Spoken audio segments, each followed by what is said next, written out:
chẳng cái thà pe để bàn mò này tràn đón mì làm thôi nhỉ thôi mà với đây sẽ bên này thay màu này chừng nào nhá miền tầng bờ xa miền tầng bờ thông hay miền về hia xa hay miền vậy tới rip trăm này cứ xa khăn pe thông này pe thông là khăn cài này này này ô này pe thôngនេះរូបរាងតាំងពីដើមមកគឺចឹងមកតាមមានការលិបពណ៌អីថ្មីទេហើយអ្នកបាត់ដំបងភាគច្រើនគឺគាត់មកលេងបាត់ដំបងមកខាងឯកភ្នំនេះគឺភាគច្រើនថតជាមួយនឹងព្រះធំនៅខាងក្រៅនេះហើយដល់ពេលដែលគាត់ថតនៅនេះហើយអាចដើរលេងនៅប្រាសាទនៅខាងក្រៅទៀតចឹងមកណាចំណេញខ្លាំងមែនតើអូចឹងនៅខាងក្រៅនេះក៏ស្អាតដែរហើយសបោគេមក pre wedding ដូចគ្នានៅនេះហ่าចឹងនេះបងប្អូនតាគ្នាឥឡូវគេបានធ្វើដំណើរមកដល់ព្រះធំនៅខាងប្រាសាទឯកភ្នំអីហើយខ្ញុំនឹងថតជាមួយនឹងវីដេអូឲ្យបានច្រើនដើម្បីឲ្យអ្នកនរអស់អ្នកបានឃើញទស្សនវិជ្ជាដែលខ្ញុំបានមកមួយនេះអញ្ចឹងនេះគឺជាព្រះអង្គធំនៅខាងប្រាសាទឯកភ្នំហើយនៅខាងព្រះអង្គក្រោយព្រះអង្គធំហ្នឹងគឺមានជាមួយនឹងប្រាសាទមួយដែលគេហៅថាប្រាសាទឯកភ្នំបងប្អូនតាគ្នាអានេះគឺជាបែបនឹងឯងទស្សនវិជ្ជាដែលខ្ញុំបានមកនេះហើយនៅខាងកន្លែងនោះវិញគឺគេមានជាមួយនឹងស្រះធំមួយដែលស្រះរបស់ខាងវត្តព្រាមឯកគឺដែលអ្នកភូមិគេហៅថាវត្តឯកហើយខ្ញុំនឹងដើរថតឲ្យអ្នកនរអស់គ្នាបានឃើញពីទស្សនវិជ្ជានៅកន្លែងនេះតិចហើយខ្ញុំនឹងធ្វើដំណើរទៅខាងក្រោយព្រះអង្គធំវិញខ្ញុំចង់ឲ្យអ្នកនរអស់គ្នាបានឃើញនៅខាងក្រោយព្រះអង្គធំនៅខាងឯកភ្នំតែម្ដងហើយនេះគឺជាទស្សនវិជ្ជាដែលខ្ញុំបានមកដល់គឺបែបនេះឯង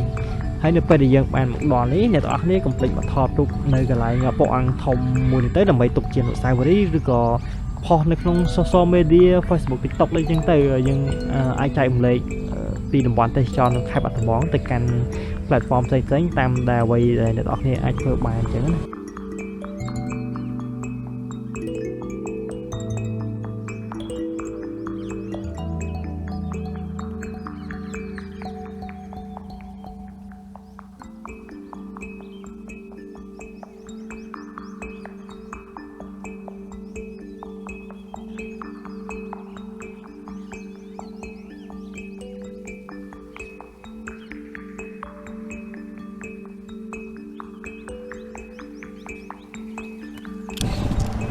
អូខេសូមស្វាគមន៍មកកាន់វីដេអូនៃដំណើរកម្សាន្តរបស់យើងគឺយើងធ្វើដំណើរទៅលេងនៅខាងឯកភ្នំបងប្អូនទាំងគ្នាតែចង់ឲ្យអ្នកនរគ្នាបានឃើញអំពីទស្សនវិជ្ជានៅក្នុងភូមិតែខ្ញុំបានជិះម៉ូតូនេះហ្នឹងគឺខ្ញុំជិះតាមក្តោបលន់ទាវតែឥឡូវគឺយើងនៅស្លាកែតទេអញ្ចឹងប្រហែលជាខ្ញុំជិះថតរហូតដល់ប្រាសាទឯកភ្នំហើយយើងនឹងដល់ឯកភ្នំហើយយើងនឹងថតនៅកន្លែងព្រះធំដើម្បីបញ្ចប់នៅវីដេអូដូចបងប្អូនបានឃើញតាមរយៈវីដេអូ intro ដែលខ្ញុំបានដាក់ឲ្យអញ្ចឹងប៉ុន្តែឥឡូវនេះខ្ញុំមិនដឹងថាខ្ញុំគួរធ្វើវីដេអូឬក៏ថតបានអីខ្លះទេចាំមើលជាក់ស្ដែងទៅបងប្អូនទាំងគ្នាខ្ញុំចង់ឲ្យអ្នកនរគ្នាបានឃើញទស្សនវិជ្ជានៅក្នុងភូមិដែលខ្ញុំបានជិះមកនេះគឺស្លាកែតអីនេះនៅកន្លែងនេះស្លាកែតវត្តស្លាកែតគឺនៅម្ដុំនេះឯងហើយយើងធ្វើដំណើរឆ្ពោះទៅខាងឯកភ្នំហើយជិះតាមផ្សារម្ដងរហូតដល់ឯកភ្នំអញ្ចឹងសម្រាប់អ្នកដែលចេញពីស្រុកកណ្ដាលនៅខ្លំនៅឯកភ្នំអញ្ចឹងហើយចេញពីស្រុកកណ្ដាលយូរឆ្នាំអាចមើលតាមរយៈវីដេអូនេះបានខ្ញុំនឹងរំលឹកនេះវត្តស្លាកែតរបស់បងប្អូនទាំងគ្នាខ្ញុំនឹងរំលឹកទៅដល់អ្នកទាំងអស់គ្នាឲ្យបានឃើញនៅក្នុងវីដេអូរបស់ខ្ញុំដែលខ្ញុំបានធ្វើដំណើរមកនេះឥឡូវផ្លូវរៀងកោងហើយវាវិញទៀតកន្លែងនេះគឺជាតំបន់ដែលគេសប្បាយខ្លាំងមែនទែននៅចូលឆ្នាំខ្មែរគឺសប្បាយខ្លាំងដោយសារតែគេមានកម្មវិធីគប់ទឹកឬក៏បាយទឹកប៉ាត់ម្សៅនៅមជ្ឈមនេះដែលយើងធ្វើដំណើរពីបាត់ដំបងទៅឯកភ្នំគឺសប្បាយខ្លាំងធម្មតាងាយឡើងគឺយើងមានពេលតា1ម៉ោងទេបងប្អូនទាំងគ្នាសម្រាប់ការចេញទៅខាងក្រៅមកពេលព្រឹកពេលថ្ងៃគឺយើងរវល់ជាមួយការងារអញ្ចឹងយើងមានពេលតនេងាយឡើងគឺយើងនឹងធ្វើជាមួយនឹងវីដេអូពេលងាយជា vlog នៅតាមភូមិឬក៏នៅតាមតំបន់ទេសចរឬក៏កន្លែងដែលខ្ញុំបានទៅអញ្ចឹងខ្ញុំនឹងថតជាមួយវីដេអូដើម្បីបង្ហាញទៅឲ្យអ្នកនរគ្នាបានឃើញហើយយ៉ាងវិញទៀតតែតោងវីដេអូខ្ញុំធ្វើនេះគឺខ្ញុំចង់ធ្វើនៅតាមភូមិបានច្រើនដោយសារតែ រកកន្លែងដែលយើងបានទៅលេងពីមួយថ្ងៃទៅមួយថ្ងៃតែមានការប្រែប្រួលម្ដងតិចជាក់ស្ដែងនេះភូមិដែលខ្ញុំមកអញ្ចឹងពីមុនមិនមែនអញ្ចឹងទេគឺវាមានជាមួយផ្លូវស្អាតតែអញ្ចឹងទៅតែដល់ពេលដែលមានផ្លូវឡានចេញចូលច្រើនទៅធ្វើឲ្យផ្លូវខូចទៅវាមានការប្រែប្រួលអញ្ចឹងខ្ញុំចង់ថតវីដេអូបែបហ្នឹងដើម្បីឲ្យបង្ហាញទៅឲ្យអ្នកនរគ្នាបានឃើញនេះផ្លូវនេះគឺយើងអាចទៅដល់ស្រែ100ឬក៏ខាងស្លាមដៀវប្រៃពោធិ៍វង្សអញ្ចឹងតែខ្ញុំអត់ជិះផ្លូវហ្នឹងឯងគឺយើងជិះតាមក្តៅលន់ទាវនេះដើម្បីទៅកាន់ឯកភ្នំវិញនេះគឺយើងបានធ្វើដំណើរមកដល់វត្តក្តុលហើយបងប្អូនទាំងគ្នាអ្នកណាគេខ្លះដែលស្គាល់ជាមួយនឹងវត្តក្តុលវត្តក្តុលហ្នឹងគឺជាវត្តដែលសប្បាយដល់ពេលកម្មវិធីបុណ្យនេះអញ្ចឹងនៅវត្តក្តុលគឺសប្បាយខ្លាំងមែនទែនហើយយើងជិះតាមដងស្ទឹងសង្កែហ្នឹងធ្វើដំណើរឆ្ពោះទៅឯកភ្នំហើយបើសិនជាទៅអត់តាន់ល្ងឹតទេអាហ្នឹងគឺយើងនឹងទៅលេងប្រាសាទឬក៏ជិះជុំវិញនឹងតែម្ដងហើយនៅក្នុងវីដេអូនេះគឺខ្ញុំអត់ចង់កាត់អីវែងពេកទេខ្ញុំចង់ធ្វើជាប្រភេទ one shot ដែលខ្ញុំថតបានហើយខ្ញុំព្យាយាមសឹកខែបតិចមែនតើក្នុងការកាត់របស់យើងខ្ញុំអត់ចង់កាត់តច្រើនទេវាអត់សូវរៀលប៉ុន្តែបើសិនជាយើងធ្វើជាមួយនឹងវីដេអូបែបនេះគឺអត់សូវកាត់ទេអត់សូវកាត់តច្រើនវាមើលទៅវារៀលឥឡូវយើងមកទស្សនាផ្លូវហើយខ្ញុំនឹងនិយាយប្រាប់ខ្លះពីប្រវត្តិដែលខ្ញុំបានខលខូចជិះតាមផ្លូវនេះពេជ្រសាលាកាលពីឆ្នាំ2011 12 សម័យមុនគឺគេពេញនិយមអាកិច្ចសាលាដើរលេងតាមកញ្ចោះឬក៏ដើរលេងតាមរមណីយដ្ឋានកំពីងពួយឬក៏ឯកភ្នំអីវាពេញនិយមខ្លាំងអ្នកណាក៏ធ្លាប់មានប្រវត្តិដែរបងប្អូនទាំងគ្នាសម្រាប់ខ្ញុំនេះទី11 12ខ្ញុំសូមបានចូលរៀនប៉ុន្មានទេតនេវាយបៀនៅឯកភ្នំពេញពួយតាមកញ្ចោះ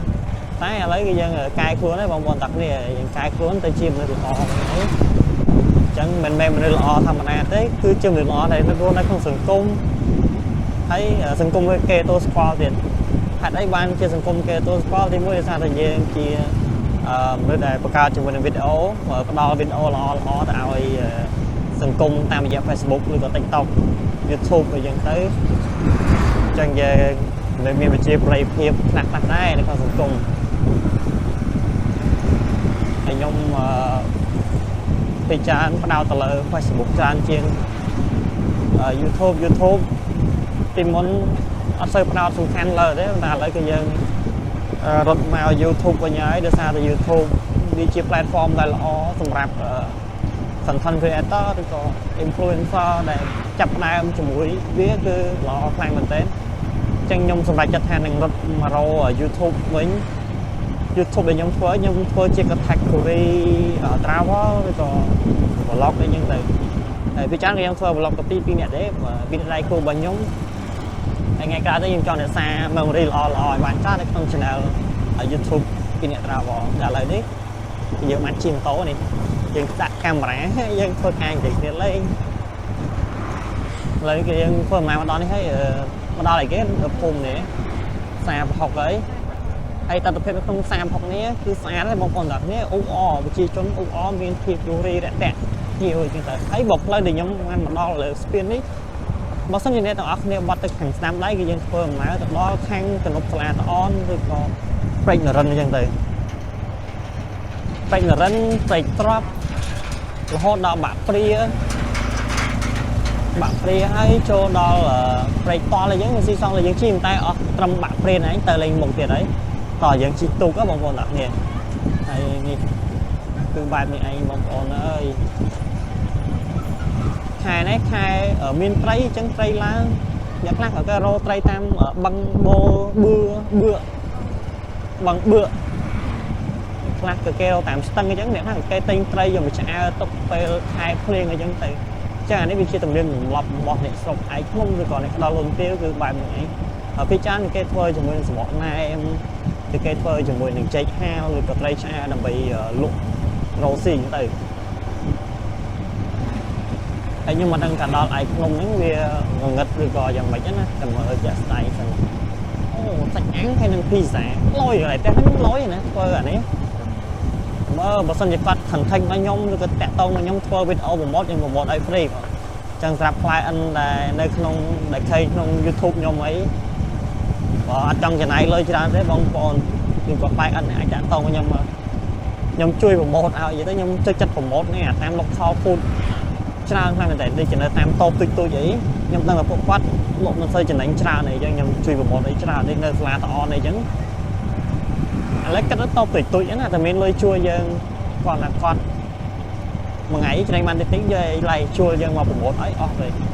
ចឹងអ្នកខ្លះក៏គាត់សុំឲ្យយើងជួយថតឲ្យខ្ញុំក៏ថតឲ្យទៅខ្ញុំមើលតាមនឹងដែរបើសិនជាតាមហាងធំអីគឺខ្ញុំអត់ប្រម៉ូទឲ្យ free ទេបងប្អូនតែបើនៅតាម local food នៅតាមតូបអីចឹងខ្ញុំជួយប្រម៉ូទឲ្យបើខ្ញុំញ៉ាំទៅឆ្ងាញ់ខ្ញុំប្រម៉ូទឲ្យតែបើញ៉ាំទៅអត់ឆ្ងាញ់ទេអាហ្នឹងគឺខ្ញុំប្រាប់ថាអត់ហ៊ានប្រម៉ូទឲ្យទេបានតែមកថតឲ្យចឹងខ្ញុំទៅចិត្តថតអានៅតាមភូមិចេះវាសុបាយបងប្អូនដល់នេះ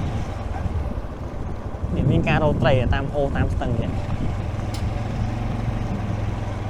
ហើយខ្ញុំមិនដឹងថាវីដេអូបែបចឹងមានគេចូលចិត្តមើលឬក៏អត់តែបើស្រាប់ខ្ញុំចូលចិត្តមើលអាប្រភេទវីដេអូអញ្ចឹងបានខ្ញុំសម្រេចចិត្តថានឹងធ្វើ content បែបហ្នឹង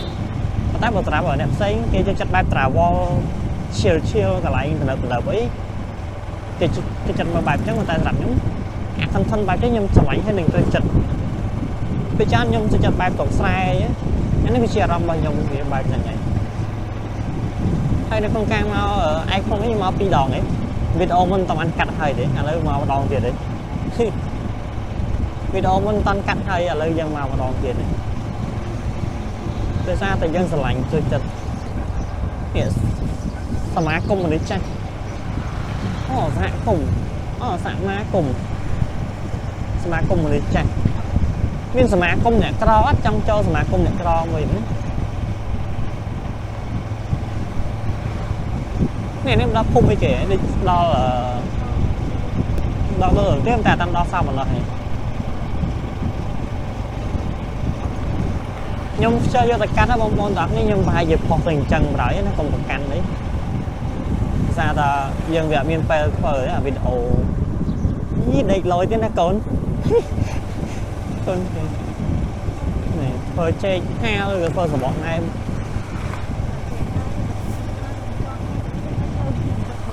មួយទៀតខ្ញុំប្រាប់បើសិនជាឆ្នាំក្រោយខ្ញុំអត់ចប់កាតព្វកិច្ចទាហានទេខ្ញុំធ្វើវីដេអូទៀតតែបើសិនជាបាត់ខ្ញុំ1ឆ្នាំ2ឆ្នាំមកបងមិនបាច់រកខ្ញុំទេ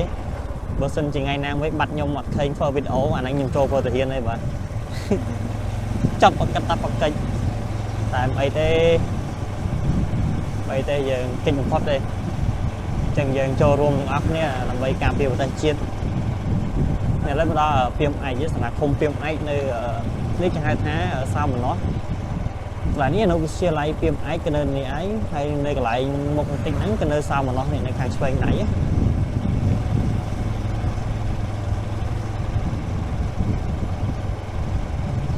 សោមនស្សផ្លែកផ្លេចមែនទេស្លាប់មកទៅមួយប៉ាយូរហើយនៅភូមិនេះតាំងពីមិនតាន់មានអីតែឥឡូវគេអភិវឌ្ឍដល់ណាដល់ណីឯង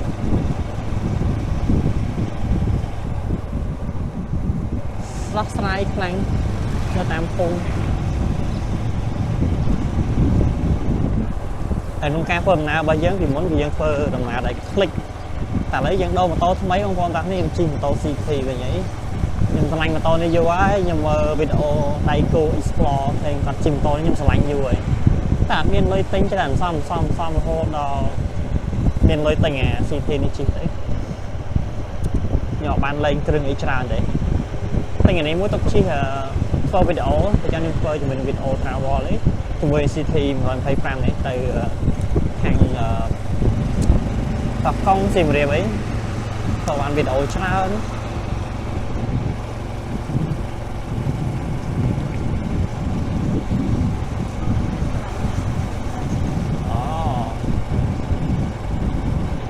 ខ្ញុំថតវីដេអូនេះថតទុកទេបងប្អូនបើសិនជាមានឱកាសឬក៏មានសមត្ថភាពទិញកាមេរ៉ាធំគឺខ្ញុំនឹងទិញកាមេរ៉ាធំប្រើវិញហើយមួយរយៈខ្ញុំថតរូបខុសតែខ្ញុំមកកាមេរ៉ាសំខាន់គឺ app តាមកាមេរ៉ាហើយបាទតែនៅសៀមរាបបាត់ដំបងតាមតិចគ្នាហើយតែលុយលក់ហើយចាំមានលុយទិញវិញបាត់អី1,800ប្រើទិញវិញទិញអេ1,800ជាមួយឡែនអបពល70បងតាមក្រុមមិនចឹងដែរទិញឡែន18ហា ấy cái chăm dân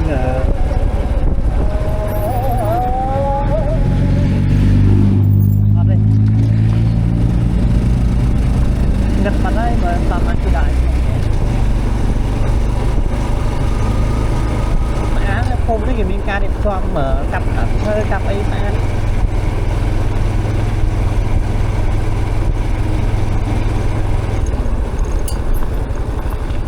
ต้องไปดาทอดมันเราเหรอบางกะลุยบางกะลุยทายามันเลยกันหมดแต่ไว้จะต้องการอะไรไอ้ต้องมีใครได้ไง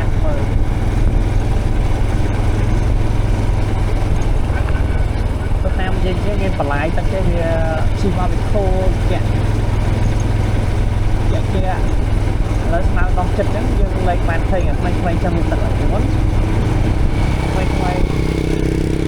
trong người chân lây tương lại thế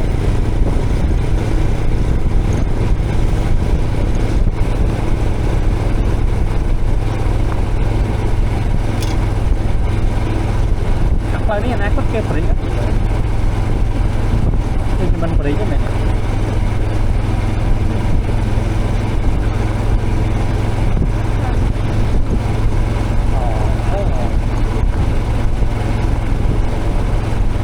mình đó không thấy tôi xem bên này khi nó đặt mò cổ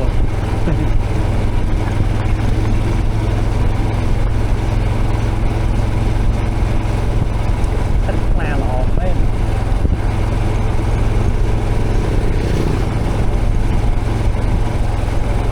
thì mình lên camera nó thon này ngay thon press nó thon là bay men cứ học trong video cứ ở miền bên chân video thì có tôi chặt một con này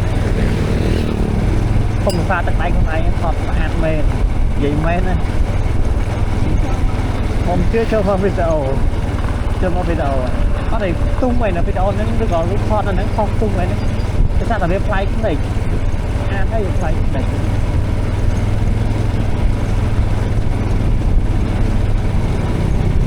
bên không mạnh để làm theo ấy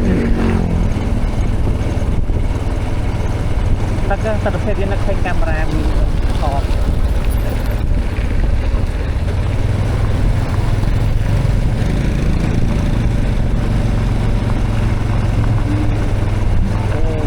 lại yang thọt ngay lấy cờ anh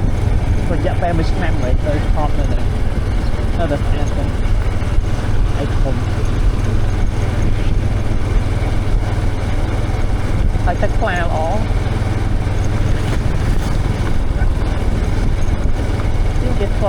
cái phơ đã biết lại coi relax mặt tất cả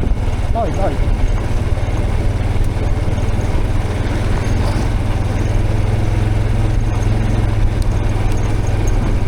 đấy nói đầu mà đấy đầu đẹp không nên camera thôi thì gọi điện bạn đó nên camera pro không lấy fan rồi mà tao mình đặt đọc luôn lẽ một thầy nhớ nghe thực thế tay cầm qua thế mình em riêu mà nó buồn mình con lẽ học rồi đấy này mình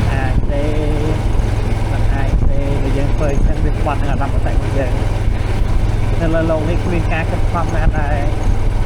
miền là vậy bài Moscow đây tỏi dân phong trăng dân ba này dân lại bài tay sai á con đã nếu còn một cái đấy tức là cho bạn nhom nó không lời gì mấy học viên ta nhom tấn nhom bay hót đấy ta nhom tấn nhom bay hót đấy đại nó mấy anh không biết press a đó nè press cái qua từng tí vúa trên chừng đó là ngân bạc biến ngay lên mà biến xoáy rồi lại biến ngay lên mà đấy ngày này trong phòng cho đồng tộc này họ biến khai đây gõ đây dân ta lấy không mà lại thành mọi nơi lại không lại không trở lại ní nghi mình là cái squad đấy bọn phố tao tầm miền cái squad bằng kia mặt đỏ mình chắc nhỉ nó bị đòn á bị đau cắt tắt vào bọn này màu con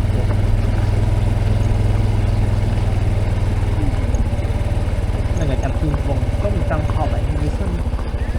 trong thôi rồi về bàn khơi này lại như thế mình gật mặt đấy họ bị ố họ khá là gật mắt trong cái rung tàu này đó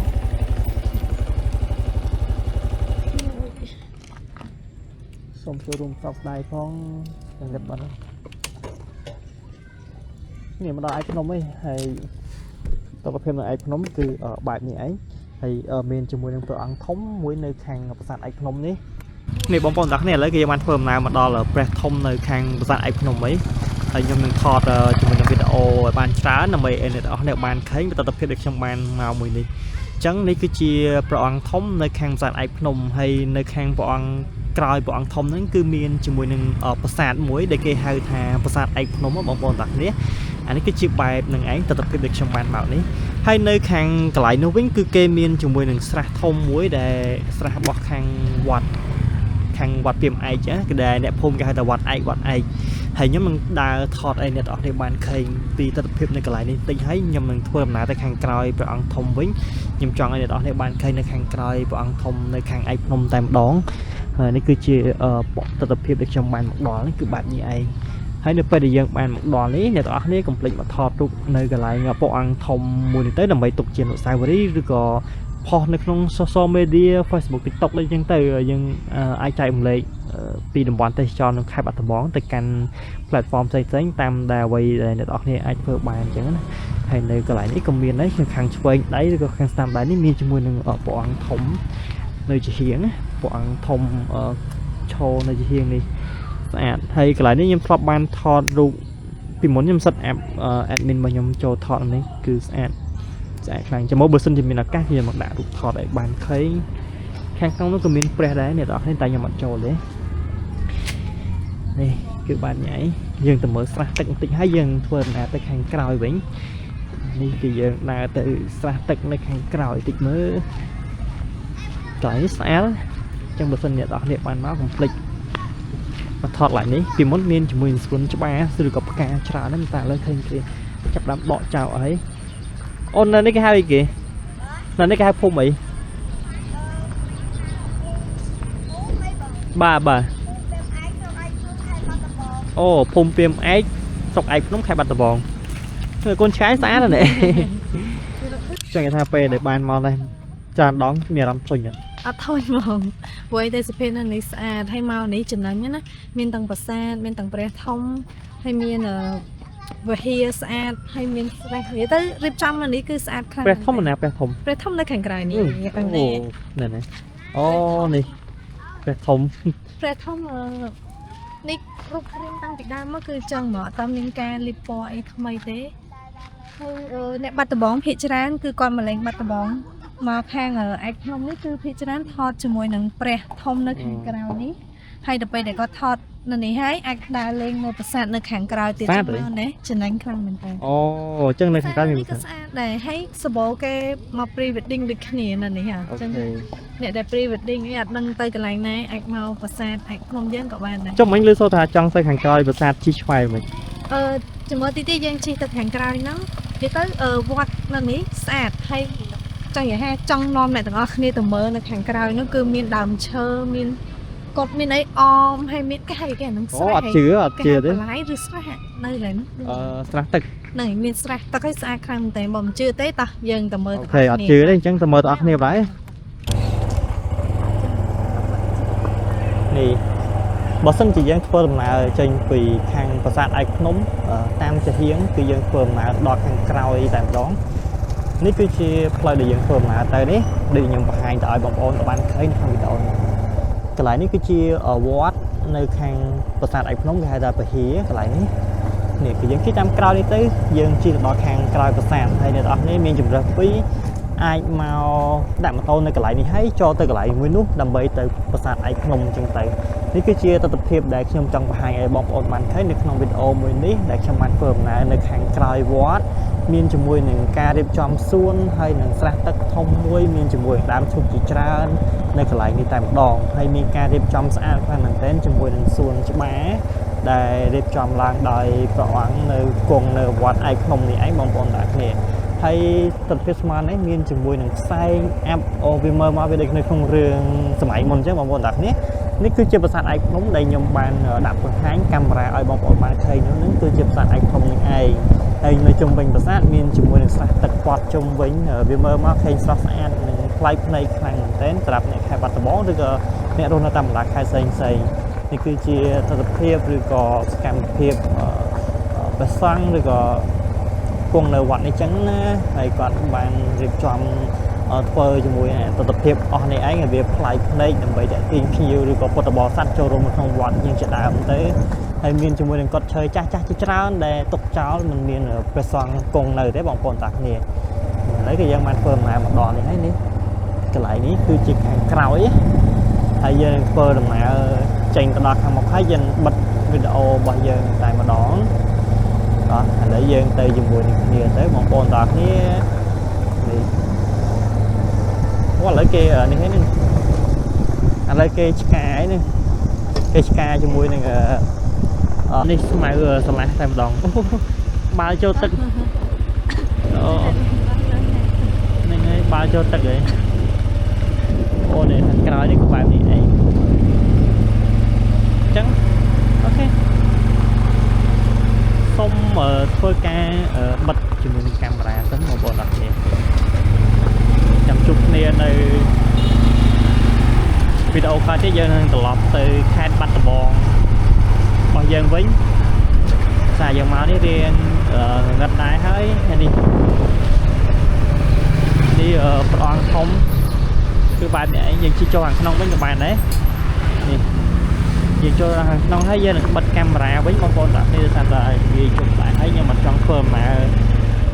យប់ពេកទេនេះព្រះអង្គធំឯកភ្នំខ្ញុំបានថតច្រើនខាងមែនទែននៅតំបន់មួយនេះខ្ញុំសូមឡើងដ្រូនមួយសិនបងប្អូនតានេះចាំឡើងហើយចាំខ្ញុំថតជាវីដេអូឲ្យអ្នកនរបានឃើញទៀតសូមឡើងដ្រូនមួយសិនបាយបាយជួបគ្នាវីដេអូក្រោយបាយ